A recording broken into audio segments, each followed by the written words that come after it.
Olá, tudo bem? Seja muito bem-vindo ao Descarte Final, um programa dedicado a trazer informação e conhecimento sobre transtorno narcisista. O meu nome é Rubens Macedo, eu sou o seu apresentador.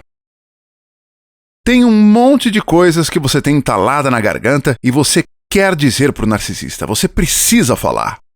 Mas você talvez tenha medo porque isso pode produzir um episódio de ira narcisista, ou no fundo, lá no fundo, você sabe que não vai adiantar nada.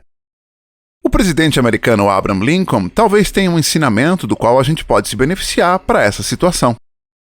Vem comigo.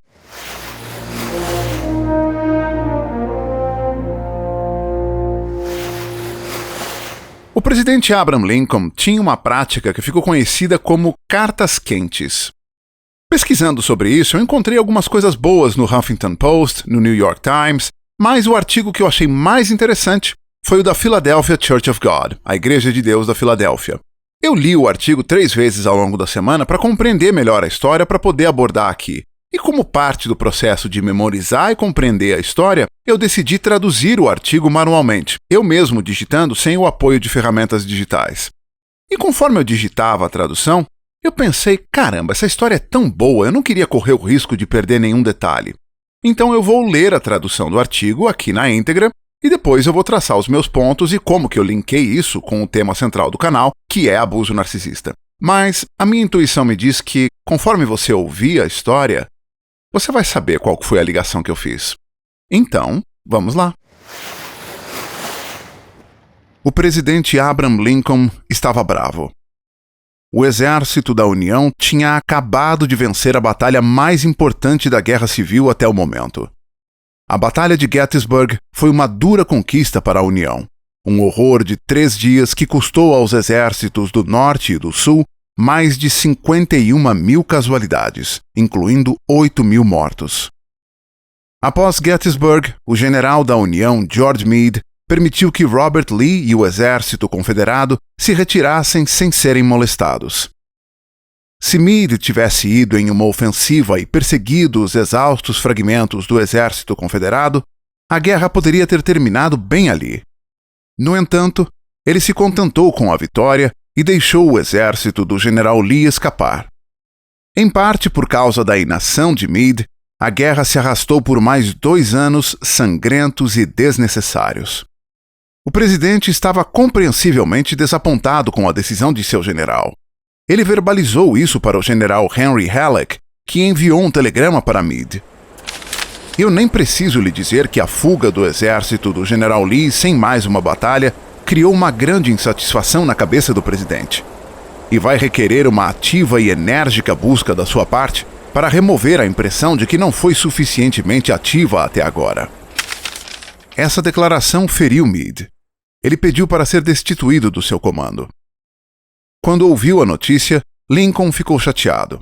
Pegando papel e caneta, ele escreveu uma carta inflamada para o general Meade, expressando sua decepção e frustração. Lincoln concluiu a carta. Mais uma vez, meu caro general, eu não creio que compreenda a magnitude do infortúnio envolvido na fuga de Lee.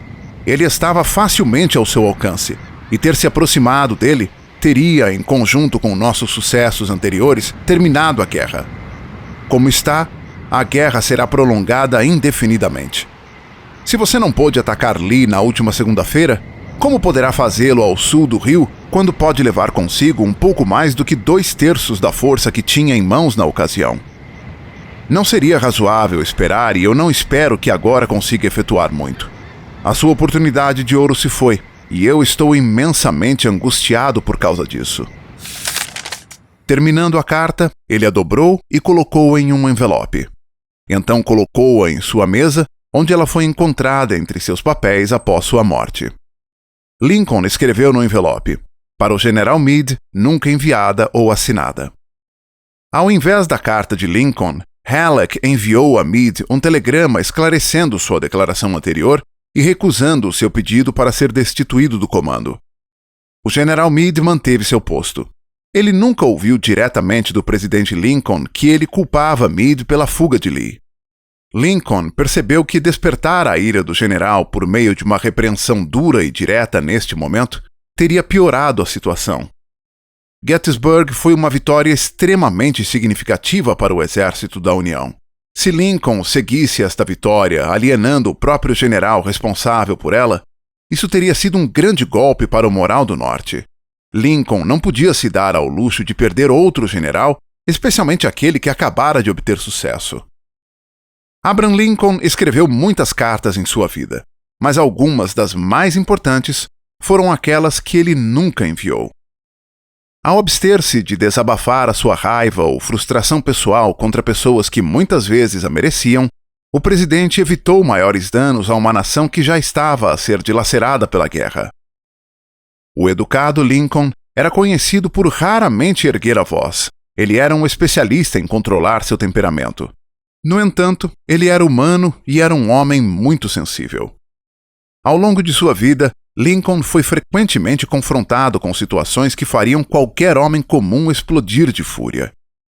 Políticos rivais lançaram-lhe insultos sobre a sua aparência física, os seus hábitos, o seu intelecto, a sua esposa e família, a sua educação e as suas capacidades. Os jornais difamaram Lincoln por suas decisões políticas, muitas vezes em termos desagradáveis. Até Ulysses S. Grant se tornar general do Exército da União, Lincoln ficava constantemente frustrado com a inação de seus generais e, às vezes, até com sua desobediência intencional aos seus desejos e ordens. Lincoln estava sob tremenda pressão mental e emocional enquanto estava no cargo.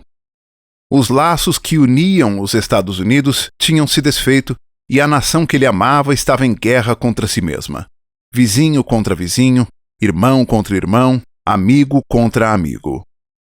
Do lado da União, metade das pessoas pensava que ele estava tomando muito poder e outra metade pensava que ele não estava fazendo o suficiente. Os confederados o odiavam fervorosamente. Ele foi alvo constante de planos de assassinato e tentativas de desacreditá-lo ou rebaixá-lo aos olhos do povo americano em ambos os lados da guerra. Todos os dias, ele tomava centenas de decisões importantes e secundárias nas quais era a autoridade final. O futuro da nação pesava sob seus ombros. E, apesar de tudo, ele quase sempre controlava seu temperamento e mantinha suas emoções sob controle. Quando ficava particularmente exasperado com as más decisões de um subordinado, ou quando ferido por um político rival ou pelos insultos mesquinhos de um jornal, Lincoln não atacava diretamente. Em vez disso, ele escreveu esses pensamentos em uma carta. Então ele esperou até o dia seguinte e reconsiderou. Se, depois de ver a carta com novos olhos e um espírito mais calmo, ele não concordasse mais com os sentimentos nela contidos, ou pensasse melhor em enviá-la, ele jogaria a carta no fogo ou a marcaria com alguma variação de nunca enviada ou assinada e a guardaria entre seus papéis pessoais.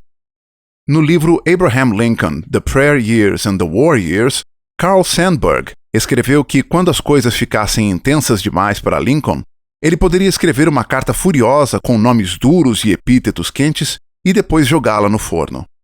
Ele aconselhou que às vezes era útil escrever uma carta quente e depois queimá-la. Imagine se o presidente Lincoln tivesse, num acesso de raiva cega, enviado aquela carta para Meade. Como a história da Guerra Civil teria mudado? Lincoln não apenas pensava antes de falar, mas também pensava antes de escrever. Ele considerou as ramificações de enviar essas cartas quentes e muitas vezes decidiu que era melhor deixar as palavras nas cinzas. Ele entendeu que uma resposta branda desvia a ira, mas que acrescentar palavras mais graves a uma briga apenas desperta a raiva. Bom, como eu disse lá atrás, esse daqui era um pouquinho fácil de saber qual que é o link que eu fiz, qual que é a ligação que eu fiz. Porque veja, vamos supor que você resolve que vai dizer para o narcisista toda a verdade, vai dizer tudo na cara dele sobre o que ele fez, sobre como ele errou, sobre como ele falhou com você, sobre tudo que te incomoda. Que ganho há nisso? A que isso vai derivar? Em primeiro lugar, vamos tirar da equação uma coisa que é um pouquinho mais fácil. Qual o risco que há em se fazer isso? Tipicamente, um narcisista não gosta de ser confrontado, não gosta de ser exposto, ainda que de maneira privada, somente você e ele, mas ele está sendo exposto, ele está se sentindo exposto ao ter as falhas dele apontadas, evidenciadas pela vítima ou por seja lá quem for. Isso pode gatilhar um episódio de ira narcisista, porque isso futuca na ferida narcisista. E aí? Vale a pena? Existe risco físico em fazer isso? Você já conhece o seu narcisista? Um episódio de ira dele ou dela, você encara? Vale a pena? Você aguenta? Então, tirando isso da equação, de novo, qual o ganho que há nisso? Porque da mesma forma que um narcisista não gosta de ser exposto, um narcisista tipicamente não aprende, não se corrige por input externo. Alguém trazer as falhas de um narcisista, apontar, ainda que de maneira muito eloquente e comedida, o que ele fez de errado, não costuma produzir um exame de consciência, não costuma derivar uma mudança de comportamento. Então, qual é a vantagem? Você vai falar para quê? Talvez aqui, as cartas quentes do presidente Lincoln sejam uma boa ideia. É muito comum que a gente precise extravasar, que a gente precise tirar do peito um monte de coisa que está entalada. Agora, se isso não vai derivar a nada ou implica em um risco, talvez seja uma boa ideia canalizar isso para uma outra coisa mais saudável. Essa é uma prática terapêutica que pode sim trazer alívio e ela, no mínimo, não deve trazer frustração e não traz nenhum risco. Agora, suponha que você, infelizmente, não consegue conter o seu ímpeto de falar para o narcisista tudo que está entalado, tudo que você precisa.